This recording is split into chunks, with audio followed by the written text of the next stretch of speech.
La Triumph TR3 est l'évolution de la TR2. Petite parenthèse, la TR1 n'étant restée qu'à l'état de prototype à exemplaire unique. La Triumph TR3, véritable voiture de sport, appelée aussi Roadster, était vendue 950 livres sterling en 1955. Les modèles TR3 ont été produits de 1955 à 1957 à 13 377 exemplaires, dont seulement un peu plus de 1200 pour l'Angleterre et pratiquement le reste pour les États-Unis.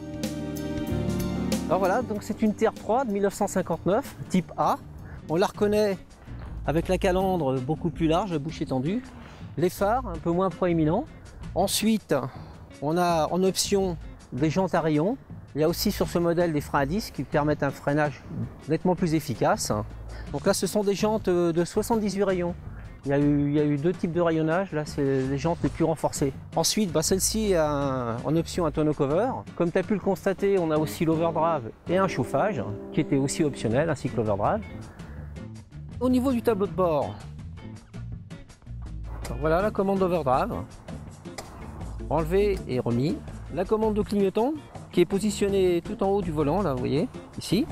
Et un bouton poussoir pour le démarreur. Et chose assez curieuse, le frein à main qui est positionné à droite. Aussi, ce qui caractérise ce modèle, c'est les poignées de porte. Les premiers modèles des TR3 en étaient dépourvus. Alors à l'arrière, une chose assez originale, la roue de secours qui est cachée par cette petite trappe. Et dans ce compartiment de la roue de secours, il y a le cri, enfin tout ce qu'il faut pour changer une roue. Un échappement inox, donc c'est une ligne complète d'ailleurs qui est en inox, donc plus de problème avec la corrosion. Deux pare-chocs assez minimalistes, mais malgré tout efficaces. Et dans le coffre, avec tout ce qu'il faut pour rouler, un peu d'huile d'avance, un peu d'eau, un outil indispensable pour démonter les roues, de quoi se protéger contre la pluie, et de quoi se protéger contre le soleil, enfin tout pour faire un voyage heureux quoi. Et donc maintenant je vais vous montrer le moteur, et pour ce faire, une clé très spécifique, particulière à la TR3, qui permet l'ouverture du capot.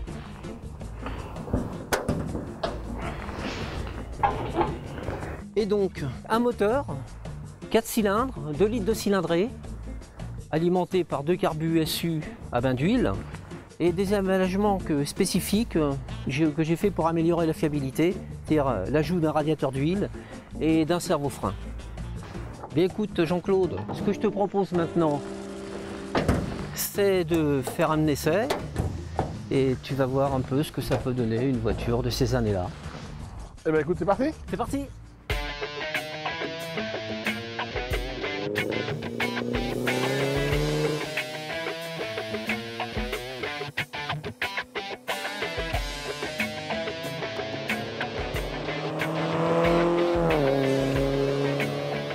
Quel plaisir, quelle émotion à bord de cette petite auto, symbole de liberté des années 50.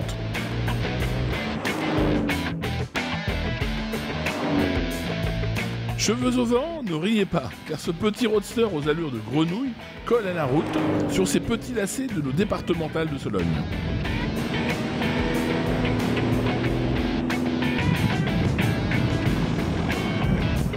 Écoutez cette sonorité qui caractérise bien cette anglaise.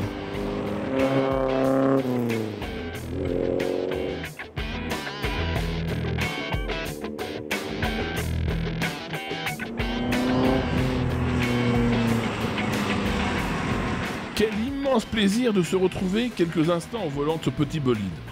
Les sensations sont démultipliées.